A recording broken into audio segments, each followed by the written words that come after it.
Okay, Assalamualaikum warahmatullahi wabarakatuh, and good morning, everyone, to all our viewers. My name is Zainul. I'm from the School of Chemical and Energy Engineering from the Faculty of Engineering, University of Technology Malaysia, Johor Bahru.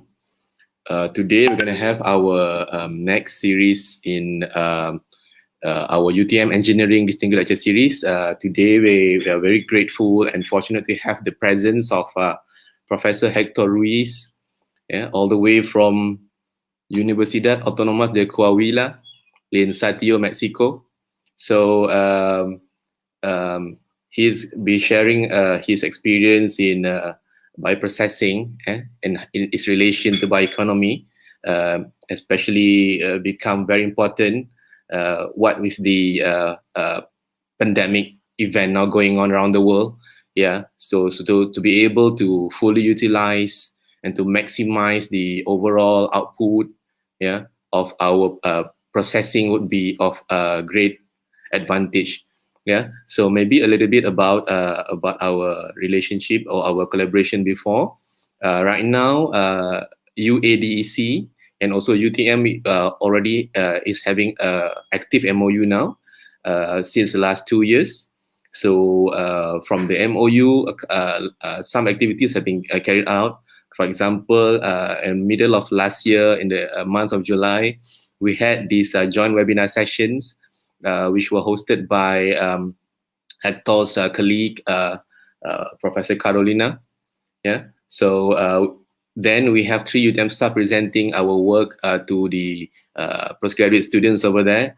And also, if I may share, there are also 2 ongoing efforts, a collaboration effort between researchers between both institutions in terms of offering 2 special issues, one under the Frontier Publishers, another one under Wiley. And one of the special issues is we are having one of our lecturers here in Scholar of Chemical Engineering, Dr. Roha, as the guest editor. And also, I'm starting one short review article with Cristobal, and just let maybe Hector's colleague over there. So that's a little bit about background of our collaboration, and we are also inviting all of UTMs and University of Autonomous de Coahuila to join and make the collaborations more with our institutions. So to introduce our speaker today, may I invite our distinguished Dean, Professor Rafiq, to proceed with the introductory. Thank you very much. Thank you, Zainul. Assalamualaikum warahmatullahi wabarakatuh. Welcome everyone to our 108th UTM Engineering Distinguished Lecture Series.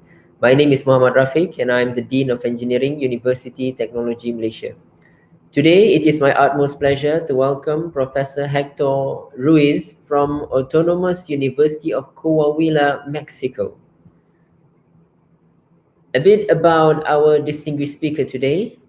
Dr. Hector A. Ruiz obtained his Ph.D. in Chemical and Biological Engineering from the Center of Biological Engineering at the University of Minho, Portugal in 2011 and continued as a postdoc researcher at the same university and the University of Vigo in Spain.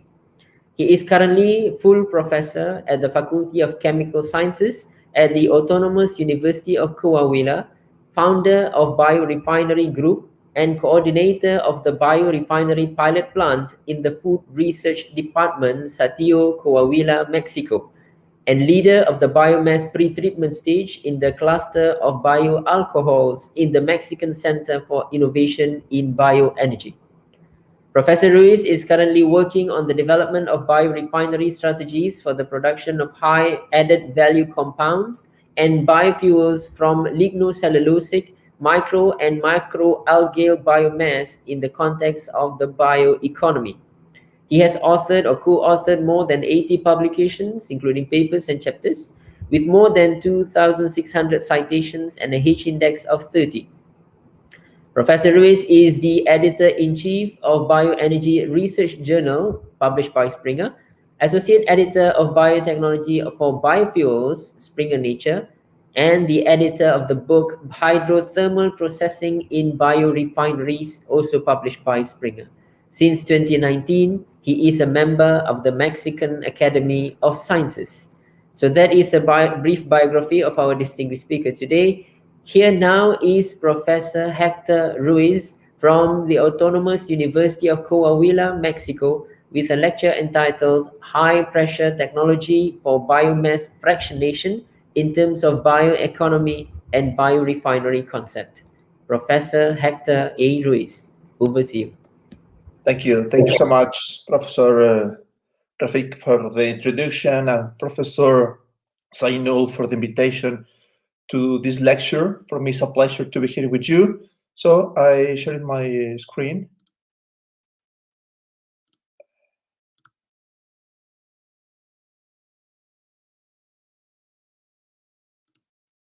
Okay, you can see. I think that is okay. Okay. You can see my screen? Yes, Prof, we can see your screen. Okay. Okay, thank you so much. Well, nice. In this case, I want to talk about the different kind of technologies for biomass fractionation. In this case, in terms of the bioeconomy and biorefinery, that's in the last years have been take attention in terms of processing of biomass for produce high value compounds or biofuels. In this case, sometimes bioethanol as well. So I want to start this presentation introduced to my city. We are very long at this moment. Here is Saltillo. It's a capital of the Coahuila state in Mexico. We are in the north of Mexico, very close to Texas, 300 kilometers. And so we are very, very, very long to Malaysia. So this city, Saltillo, is an industry city, mainly because in this city is a promising in terms of the industry of the cars. Many principal industry from the United States for different companies are here in terms of developing different technologies for the cars. And this is my university, the Autonomous University of Coahuila. It's an state university.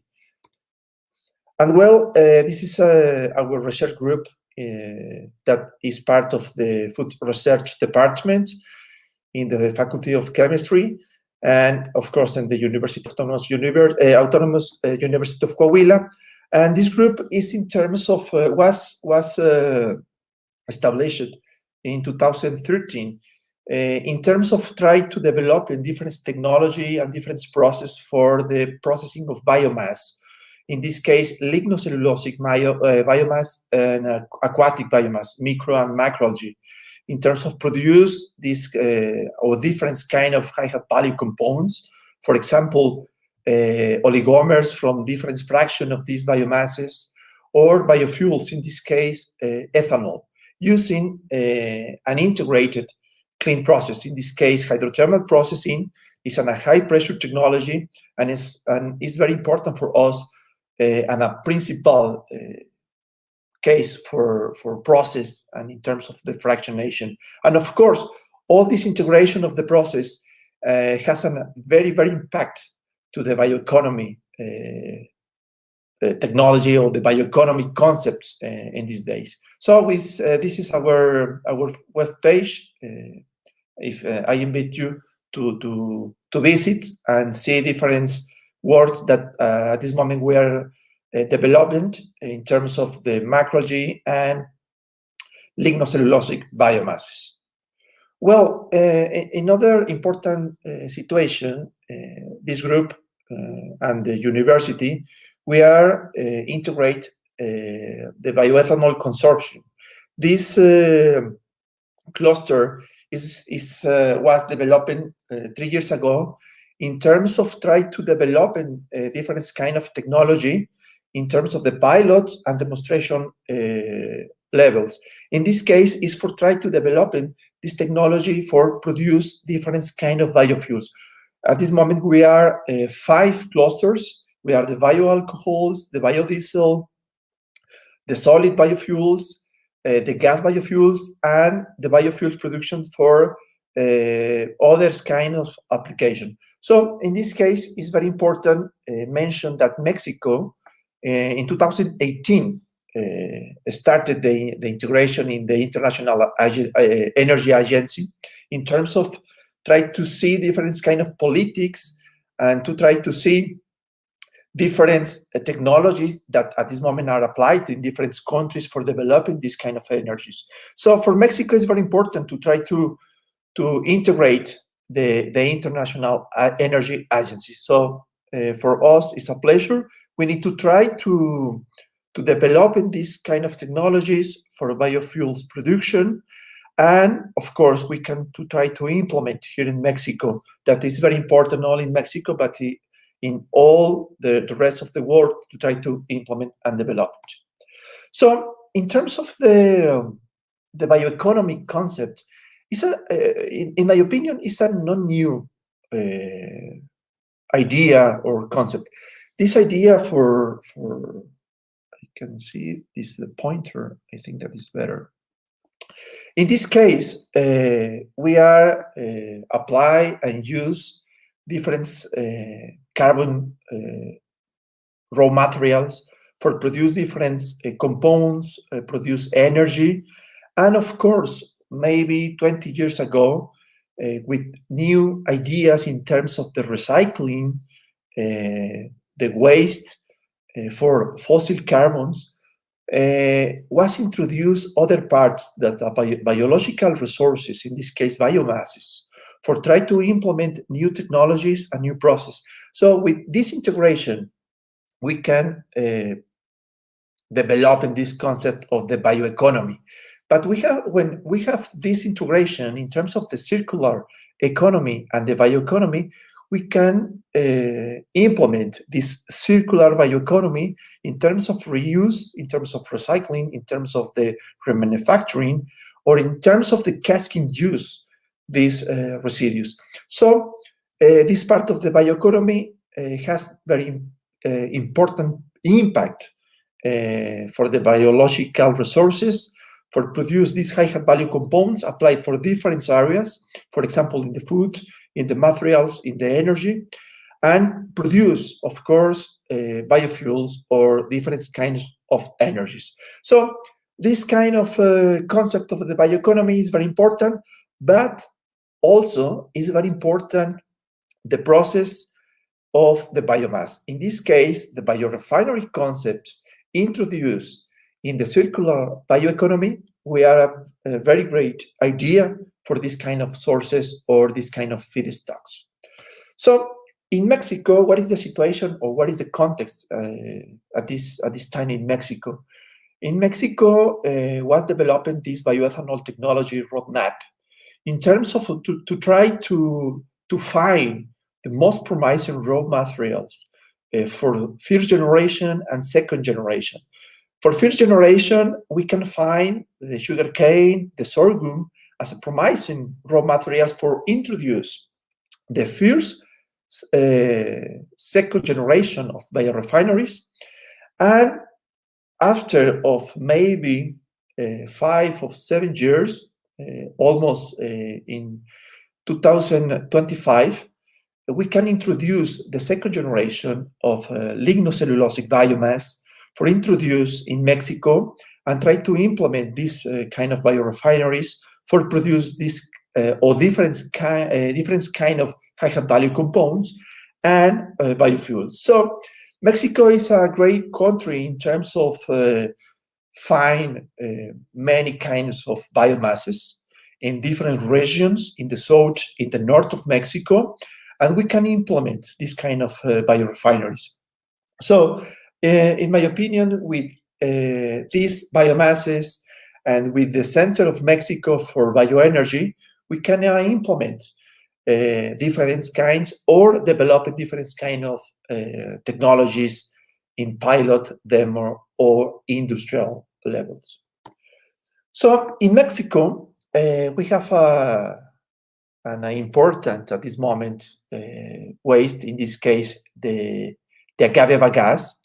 The agave is a cactus plant that you can find in different places in Mexico. But in a specific, in this region in Mexico, this is Coahuila. This is the state of Coahuila.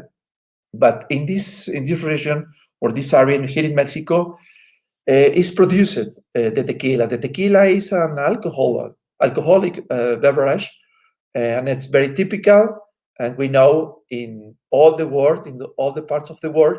And this processing of agave for produce tequila, we can obtain and residues. In this case, agave bagasse. This is the agave bagasse, and it's more or less 40% of the residues of the total plant. So we have a great quantities of these biomasses for try to implement the second generation of biorefineries, and is of course an promising biomasses here in Mexico for developing the second generation of biorefineries. But what is the situation in terms of the process?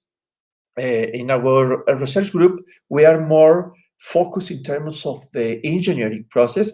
We are in the UTM institution here in Malaysia, and we are, of course, I think, students for the Faculty of Engineering, and I think that this talk is very interesting because we can try to implement the bioprocess with the engineering situation. So in this case, with the process, we have different kind of process for development these integrated biorefineries of second generation. For example, we have at this moment 5 or 3 kind of process for produce biofuels, and in all the cases we have a principal stage. We have the pretreatment. This kind of process is for try to open the chemical structure of the biomasses, for try to be more susceptibility the biomasses in terms of try to attack of the enzymatic hydrolysis or the fermentation process, or for to try to produce different kind of high value compounds. So in this case, the pretreatment is a principal and very important stage in the development for second generation of biorefineries. So in this case, and at this moment, there are many kind of technologies, but in our research group, in our department, in the food research department, we are more than 7 years implement and developing the high technology, the high pressure technology for the fractionation of biomass and produce different high value compounds and biofuels, in this case, bioethanol. So, of course, if we know what is the bottleneck of second generation for trying to implement for different kind of levels, for example, in pilot, in demonstration, or industry levels, what is the situation at this moment? At this moment, we are industry for try to fractionate this kind of biomasses and try to develop it for biofuels production or high value compounds.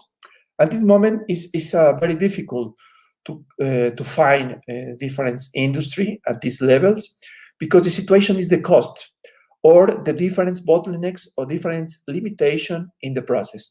So in this case, we can try to implement, developing, optimize the process for try to develop different kind of strategies for the pretreatment and for the fractionation of biomasses.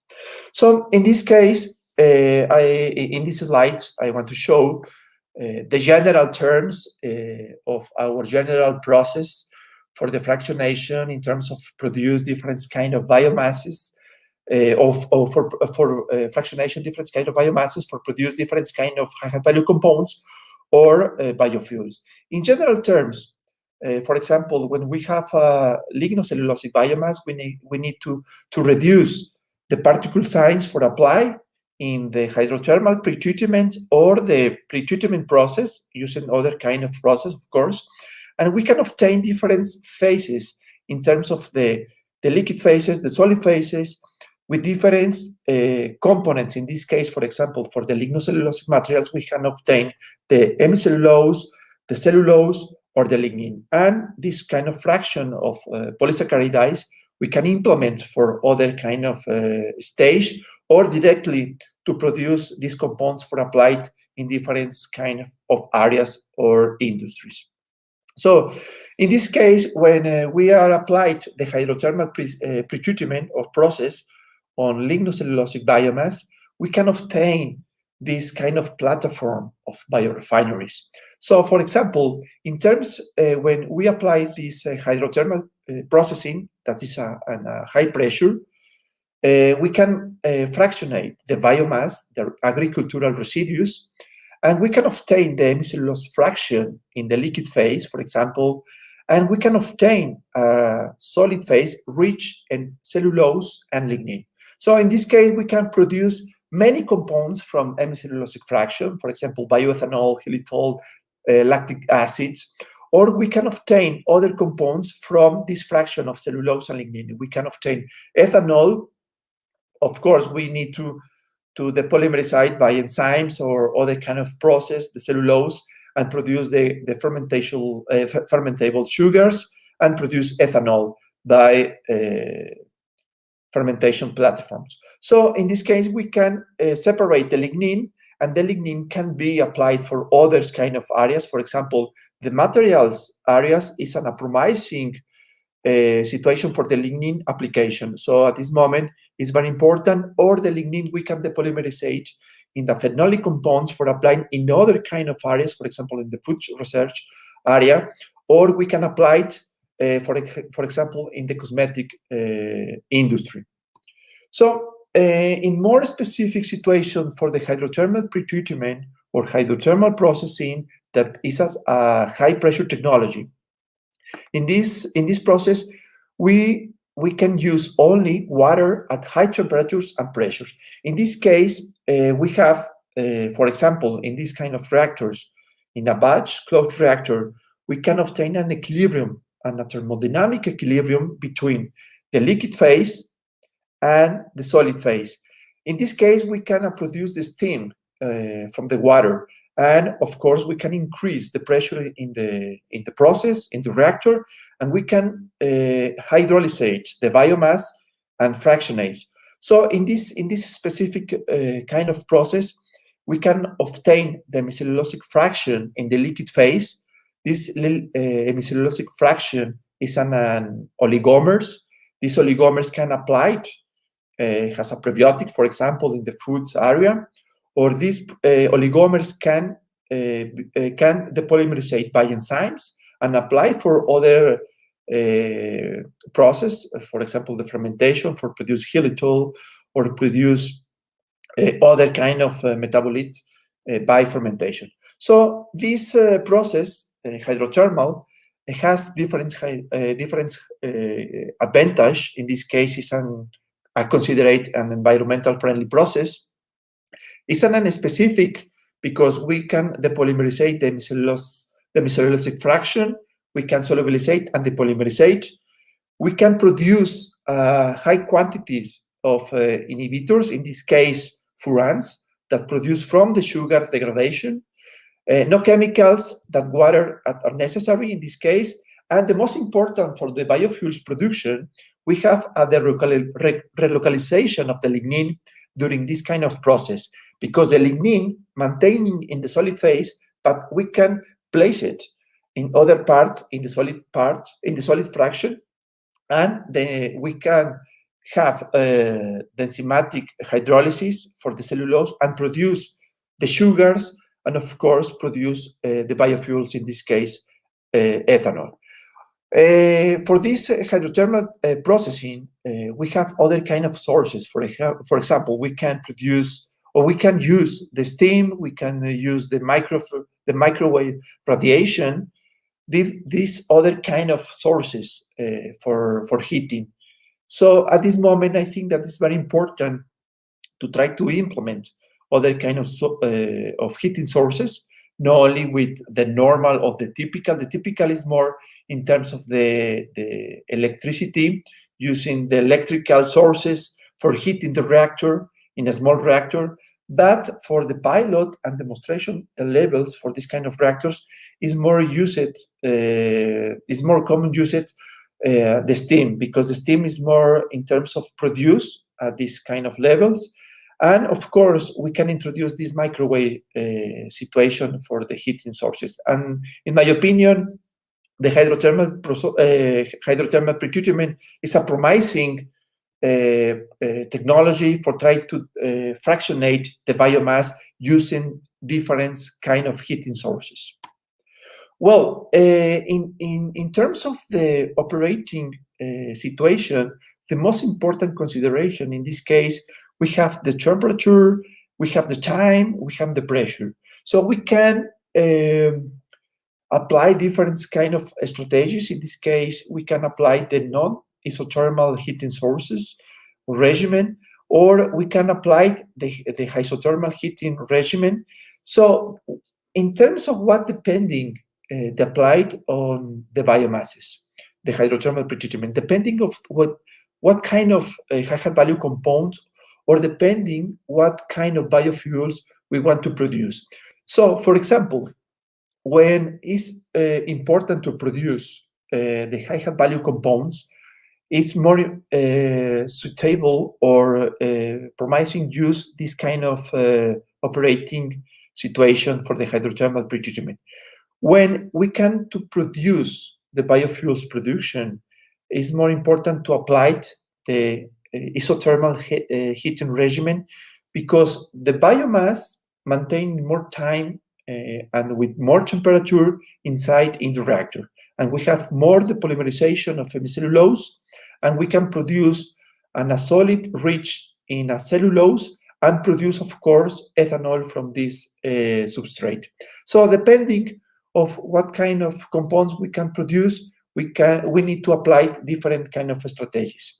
Other important situation in terms of the variables for the hydrothermal pretreatment is to try to use the high temperatures or high pressure or low time for try to not produce other compounds or degradation compounds, in this case furans, that maybe at this moment for the fermentation process is an inhibitors compounds. But in terms of the biorefineries, these furans from the degradation of sugars are a promising and value compounds for different applications. So depending of the situation, we can play with the different condition of the hydrothermal pretreatment. So in this case, for the hydrothermal pretreatment, we have a severity factor. Severity factor is an important parameter for trying to scale up for different scales in the hydrothermal pretreatment. And for us, it's very important parameter, because with the severity factor, we can introduce for the modeling in the hydrothermal pretreatment, and we can to try to find or see different kind of behaviors with these conditions. So the severity factor is a very important parameter for the hydrothermal pretreatment. So in terms of the scale up, we are applied different kind of reactors. We have in our lab small reactors for the optimization process. It's very important because we need the small quantities of biomasses, and we applied with other kind reactors. For example, this reactor is almost 1 liter, or other kind of heating sources, in this case, the microwave. So it's very important to try to find the equilibrium and to try to find the parameter for the scale up and other kind of levels, in this case of pilot levels.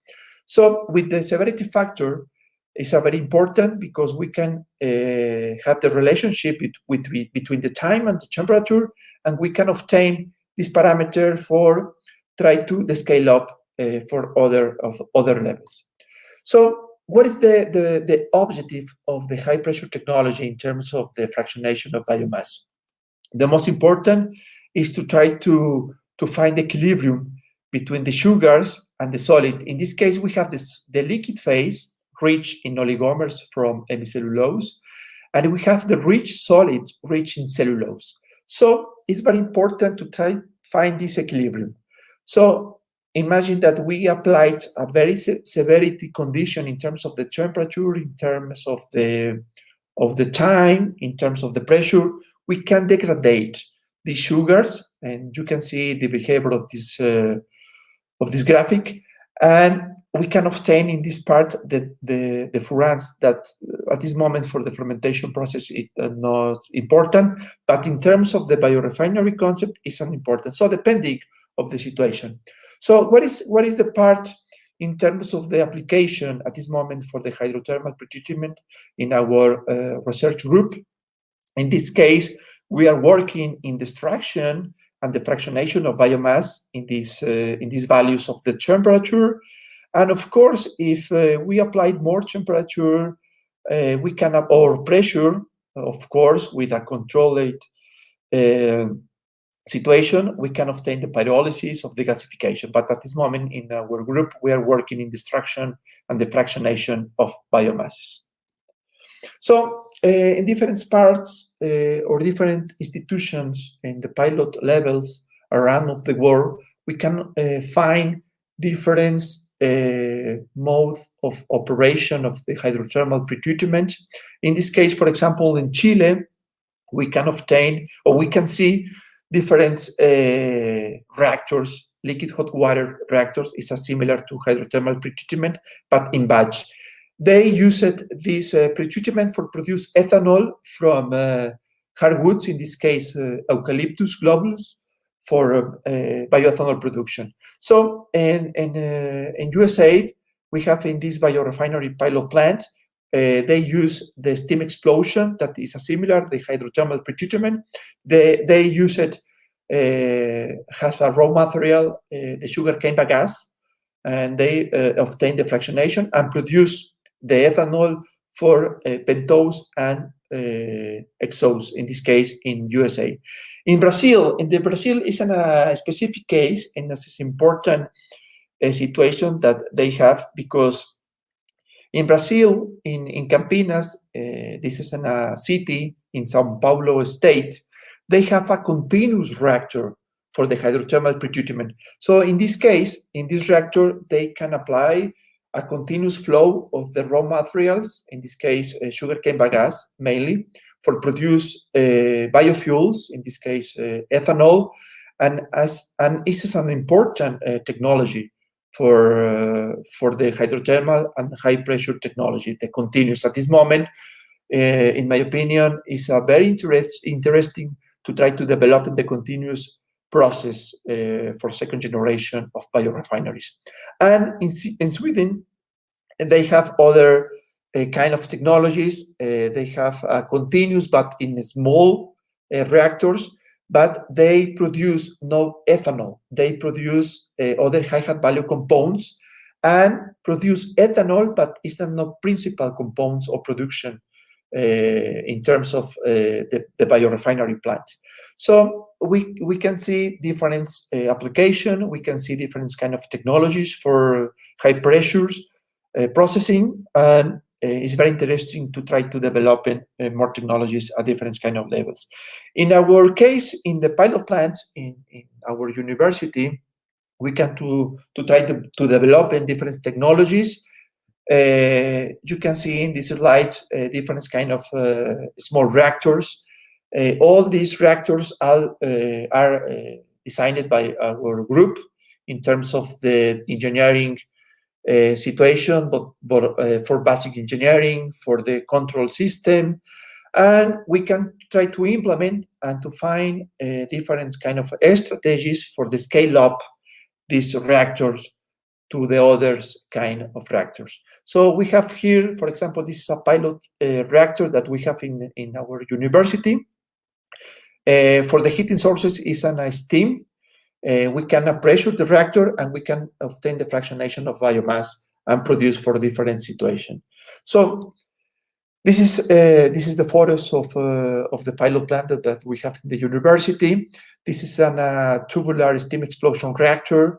We can feed here the raw material and we can pressure the reactor with the steam. This is a boiler, and we can pass the flow of the steam and we can produce the pressure inside of the reactor. After of the process, we can obtain here in this part, in this tank, we can obtain the slurry. We have the solid phase and the liquid phase, and we need to, after of this process, separate for obtain these fractionates. And in this pilot plant, we have the small reactors, and in these small reactors, we can apply different conditions. We can now optimize the process, because when we applied in the pilot plant reactors, it's very difficult to try to implement an optimization process. So we can apply the specific and the optimized process from the small reactors. So in this case, we are developing the control system for the reactor, in this case, the tubular reactor. And we can see the control system. And for example, the blue line is the average of the difference measure of the temperature. In this case, we have in the top the temperature, the red line, and we can see that the control of the temperature has a good behavior compared with this value, or the set point of the temperature in this case. So we can see in this slide and some examples in terms of the operation of the steam explosion reactor. We feed the sugarcane bagasse. We can obtain different kind of solid phases. This is before. This is the untreated biomass. This is after of the pretreatment. This biomass is rich in cellulose and lignin. We can produce biofuels, in this case ethanol, for this fraction.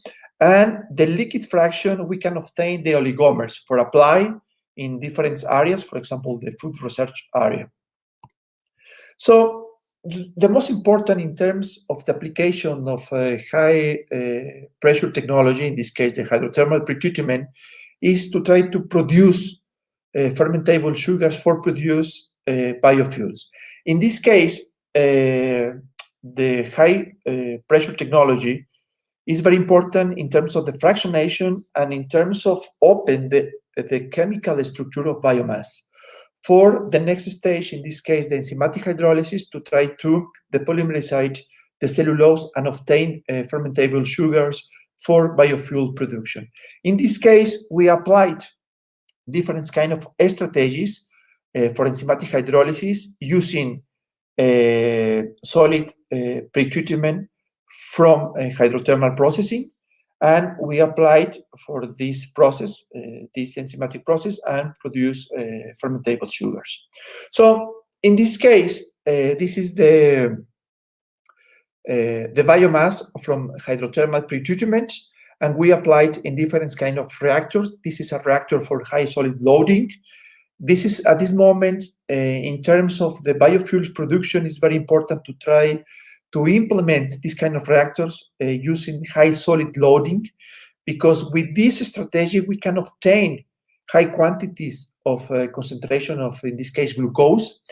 For example, with this study, we can produce glucose, in this case, more than 195 grams per liter of glucose. This is a good concentration in terms of glucose, because this glucose pass for the next stage, in this case for biofuels production, ethanol, and we can obtain, if we have 100% of conversion of this process in the fermentation, we can obtain more or less 100 grams per liters of ethanol. This is a good concentration at this moment for ethanol production and for developing this kind of this area for biofuels.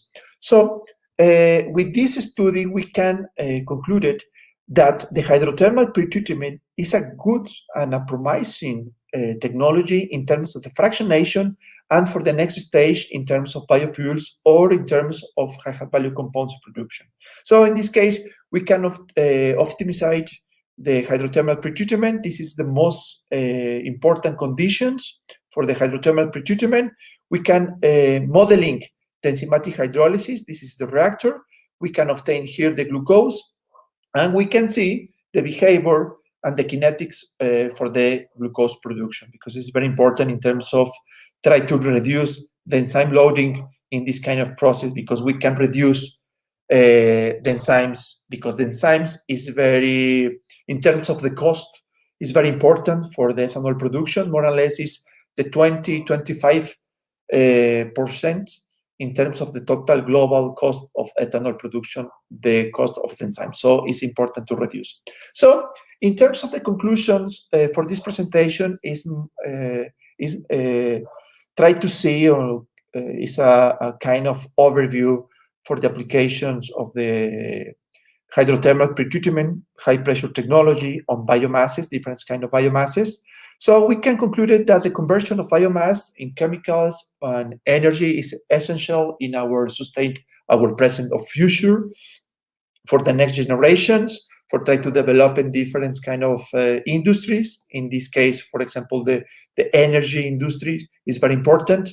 And in general terms, the hydrothermal processing or high pressure technology is very important to try to develop in technologies and to try to fractionate the biomass according to the biorefinery concept of bioeconomy philosophy in this case. So this is our research group. This is our members of our groups. We have other colleagues, Professor Rossi, Elizabeth, Rafael, Cristobal, Araceli, Ruth, Monica, another college from our department. And this is our students from different levels in terms of the undergraduate, in terms of the master and PhD students. This is my email. This is our web page. So I invite you to visit. And this is the Bioenergy Research Journal. I invite you to do the last work in terms of the energy, in terms of the conversion of biomass. This is the most important topics for the journal. So I invite you to send the last work. So thank you so much for your attention. It was my pleasure. Okay, thank you very much, Hector. That was a very informative and enlightening concepts that you're sharing. Yeah, we had a lot of viewers online just now, so I'm sure they would like to share their opinions, and also maybe they would like to ask you questions as well. So maybe you can just turn off your slide just now so that you can read the questions at the bottom of your screen if there's any. Yeah. Okay. So have you turned off your screen? Yes. In my screen at this moment. Your Microsoft PowerPoint screen. Okay. I share you. Yeah. Okay. So maybe if the secretariat can share some questions from the our FB followers, maybe. Do we have any? Okay, no, never mind, bro. While waiting for the questions to be shared here, maybe if I can just get some clarifications from you from your presentation just now. Okay. So you mentioned that different hydrothermal applications parameters will be applied depending on the compounds targeted. Yeah. You have to fabricate, or you have to optimize different sets of operating parameters to target different sets of compounds from your substrate. Well, in this case, depending of the situation of the operational conditions and the application. So in this case, we applied in specific for lignocellulosic biomass and produce different compounds. In this case, we are more focused, for example, for biofuels production, and we have the oligomers. It's a principal compounds that we can apply. But in terms of the technology, it's very important to try to measure, for example, the temperature and the pressure. So in this case, we apply different kind of sensors, in this case, thermocouples, for try to measure very well the condition for the severity in terms of the developing this process. So. Yeah, because the one that the parameters that we have in lab scale, in bench scale work, when you want to apply to pilot scale, how crucial it is to have those kind of parameters. Because it might be useful for our postgraduate students. Yes, well, in terms of the scale up, well, first, depending of the heating sources, depending of what kind of raw materials are used at the moment, depending the other situation, for example, the particle size is very important to take in account, because, for example, when we have the large particles size of biomasses, we can obtain the overcooking. So it's very important to take in account for the parameters in the scale up, the particle size, the ratio, biomass, water or steam, the temperature, the time, and the pressure. With these global variables, we can develop a different model for try to the scale up and find different strategies. Yeah. So because maybe based on your experience, Prof. Hector, what is a good number for us to have before, for example, when taking different batches of raw material, we are taking different batches of raw material, then you come up with a profile of pretreatment, for example. You come up with, if you use this set of pretreatment strategies, you get a certain percentage of cellulose, certain percentage of hemicellulose, certain percentage of lignin from that particular set.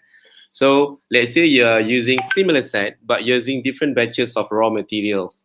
So, and any numbers that would be good enough for us to say that if you're using this kind of set of operating parameters, no matter what the batches are, the result will be such and such. What, maybe you can share some numbers, Anim? Yes. Yeah. Well, in terms of operation for this situation, for example, the different kind of biomasses. 10 years ago or 20 years ago, this kind of technology was applied for only a specific feedstock. But at this moment, it's very important to try to develop strategies for apply a blend of different kind of biomasses. Because for development of the biorefineries, the limitation or the bottleneck is the feedstock, the quantities of the feedstock. So in the different kind of regions, if it is possible to try to apply it for this technology, different kind of biomasses. For example, we can perform or make a blend for sugarcane, for corn residues, blend or a blend for this kind of technology. It's a good promising technology for a blend of biomasses. In terms of, for example, the algae, in terms of the macroalgae, of the microalgae, depending, but in terms of the humidity of the moisture for the macroalgae, it's very important because the macroalgae has a high quantity of the moisture. It's another kind of parameter that is considered during the hydrothermal processing, no? Yeah. Thank you very much for the answer, Hector.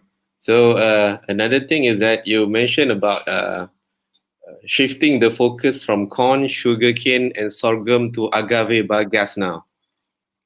Could you tell a little bit more about that kind of bagasse, because it's kind of new in this region? Yeah, maybe you can tell a bit more about agave bagasse. Yes, agave bagasse. Well, for us, it's a good and a promising raw material for applied in Mexico. So at this moment, there are many studies for produce different kinds of biofuels. But in our case in Mexico, it's a promising raw materials. In other parts of the world, depending, for example, in Brazil, sugarcane bagasse is an important feedstock. In Malaysia, I don't know exactly, maybe the sugarcane, or I don't know exactly. In USA, the corn residues, because they, at this moment, has very developed the first generation from corn, so they have many residues. So depending, but in the case of Mexico, it's an important raw material. In Malaysia, I think it would be the oil palm biomass, because we have a lot of oil palm residues over here, and give some a little bit from the bamboo biomass, yeah, Okay. those kind of stuff, because we don't have a lot of sugarcane plantation around, yeah. So Okay.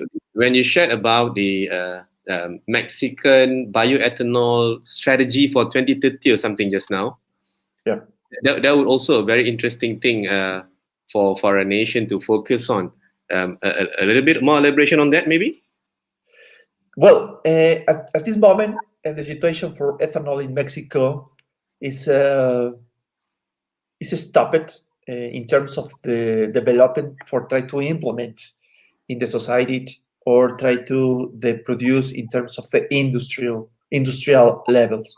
So the situation is that maybe the different kind of strategies at this moment are changing in terms of use other kind of energies, for example, for the auto transport area. Mm-hmm. But the ethanol, in my opinion, in Mexico will be a good alternative for other kind of biofuels. In Brazil, in USA, there are very consolidated these kind of biofuels. But in Mexico, we need to work more for the next years for try to implement this kind of feedstocks, the lignocellulosic biomasses, and applied with this technology. This technology at this moment here in Mexico, we are in terms of the pilot plants, we are developing in pilot plant technology, so we are demonstrated that this is important technology. Yeah. So later on, the idea will be these plant will be built at the plantation area or close to the plantation area, or you have to transport it somewhere, this processing plant? Well, depending. The most important situation for the implement, for example, the biorefineries, it's important to take in a consideration what kind of biomasses we have in the region, in different areas. For example, in Mexico, it's a great country in terms of the area. And in the north, in terms of the biomasses, it's not possible maybe to find great quantities of biomasses. But in the south of Mexico, in the center of Mexico, in the south of Mexico, we can find different kind of biomasses. So we can implement and develop these kind of technologies and plants, pilot plants, for an specific biomasses depending of the region. Okay. Because one of the issues when we try to bring this technology to the field to set it up on site is the issue of getting enough funds to build it on site, or if not, you have to get enough funds to transport the biomass from the plantation area to the processing area. That of course would not be that sustainable in terms of operation. Yeah, it's true. The situation in terms of the economical parts for the implementation of the biorefinery plants, pilot plants or demonstration plants, whatever, is to try to find this strategy for implement the plants no more than 30 kilometers from the sources of biomasses, because the area we can increase this cost of the transportation and of course increase the total cost of the process now. Yeah. I think if that's the case, the situation is more or less the same everywhere. Yeah, based on your explanation, I think you're also facing the same situation in Mexico in terms of transferring the technology to actual site. Yeah. So hopefully we can find a mutual beneficial solution in the near future to make sure that technologies and these information that we are developing in the laboratory will not just sit in the laboratory. Yeah, all right. True. So for the secretariat, do we have any questions from our followers and our Facebook page that we can share maybe? Okay, the reply is we don't have still questions. So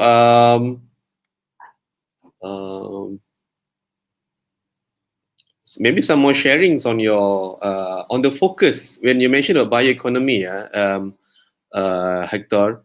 Okay. It's now revolves around the recycling and reuse of the end product that we are getting before. Yeah, maybe some elaborations on that. Yeah, it's at this moment it's important to when the people in terms of the development the process is very important to try to reduce to the maximum the waste during the process. So this concept and to produce these high value compounds, we can obtain this great bioeconomy. But I think that at this moment in Europe is a most area in terms of the development for the bioeconomy. So in other kind of parts, for example, in America, we are started with this concept, but it's very, very important at this moment for reduce the waste during the process. Yeah.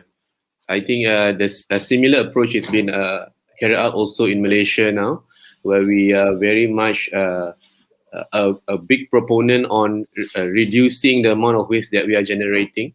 Yeah, especially in the industrial area. So hopefully we can see all of our efforts bear fruits in the near future. So I think if you don't have any more questions, especially from Facebook, may I invite maybe our Dean, Professor Rafiq, to the session to make some concluding statements for the session. Please, Prof. Thank you. By the way, Prof. Ruiz, are you still sharing something or not? No, it's okay. Oh, okay. Right. Thank you so much for your attention and again for the invitation. It was my pleasure. As I know, you know that we have a relationship between our universities, so it's a pleasure to be here with you. Thank you. First of all, thank you to Zainul for chairing the session and for introducing Professor Hector Ruiz to me. And to our distinguished speaker today, Professor Hector Ruiz, thank you so much for accepting our invitation and for a great sharing session. And to all our viewers out there, all hundreds of them, thank you so much for watching UTM Engineering Distinguished Lecture Series. Do stay tuned because we have many more interesting lectures for you. Until next time, bye-bye for now. Assalamualaikum. Thank you. Bye-bye, Hector. Bye. Bye-bye. Thank you very much. Bye-bye. Pleasure.